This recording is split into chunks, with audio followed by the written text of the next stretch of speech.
Première vérité fondamentale. L'aura n'est pas mystique. C'est une fréquence émotionnelle que tu émets et que les autres captent inconsciemment. Machiavel écrivait « Le prince qui maîtrise son énergie intérieure commande l'énergie de ceux qui l'entourent ». Les neurosciences modernes confirment exactement ce que Machiavel observait. Les humains ont des neurones miroirs. Ton cerveau capte inconsciemment les signaux émotionnels des autres. Le ton musculaire, la respiration, les micro-expressions, la posture, et ton cerveau réagit. Avant même que ta conscience ne s'en rende compte. Quand quelqu'un entre dans une pièce en état d'anxiété, tu le captes. Tu deviens légèrement anxieux sans savoir pourquoi.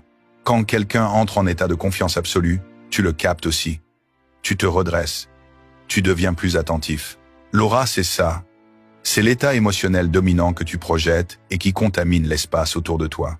Les gens avec une aura puissante ne sont pas différents biologiquement. Ils ont juste appris à contrôler et amplifier leur fréquence émotionnelle. Pense à Mike Tyson entrant dans le ring. Avant même le premier coup, ses adversaires étaient à moitié vaincus. Pourquoi? Son aura de violence contenue et de danger imminent. Pense à Clint Eastwood dans ses films. Il ne parle presque pas, mais sa présence remplit l'écran, cette énergie calme mais mortelle. Ou Steve Jobs lors de ses présentations. Cette intensité concentrée, cette certitude absolue, cette absence totale de doute, c'est une fréquence, une vibration, une énergie. Et voici ce que peu comprennent. Cette énergie est contagieuse et hiérarchique. Contagieuse, elle se transmet aux autres. Hiérarchique. L'énergie la plus forte domine l'espace. Quand deux personnes avec des auras puissantes entrent dans la même pièce, il y a un clash invisible. Les autres le sentent. C'est électrique. L'une des deux finit par dominer énergétiquement. Pas nécessairement par confrontation, juste par présence plus stable, plus intense, plus ancrée. Machiavel racontait comment certains princes, en entrant dans une salle de négociation, obtenaient déjà un avantage psychologique, avant même les premiers mots. Leur aura avait établi la hiérarchie, subtilement, invisiblement, mais irrévocablement. Maintenant, voici la bonne nouvelle. L'aura n'est pas innée. Elle se construit. C'est comme un muscle. Plus tu l'entraînes, plus elle devient puissante.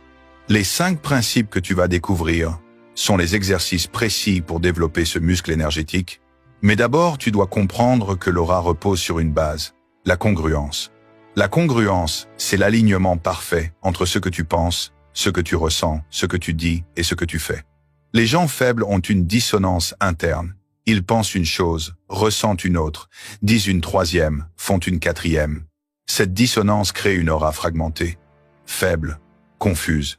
Mais quand tu es parfaitement congru, quand ton mental, ton émotionnel et ton physique sont alignés, l'aura devient concentrée, puissante, pénétrante.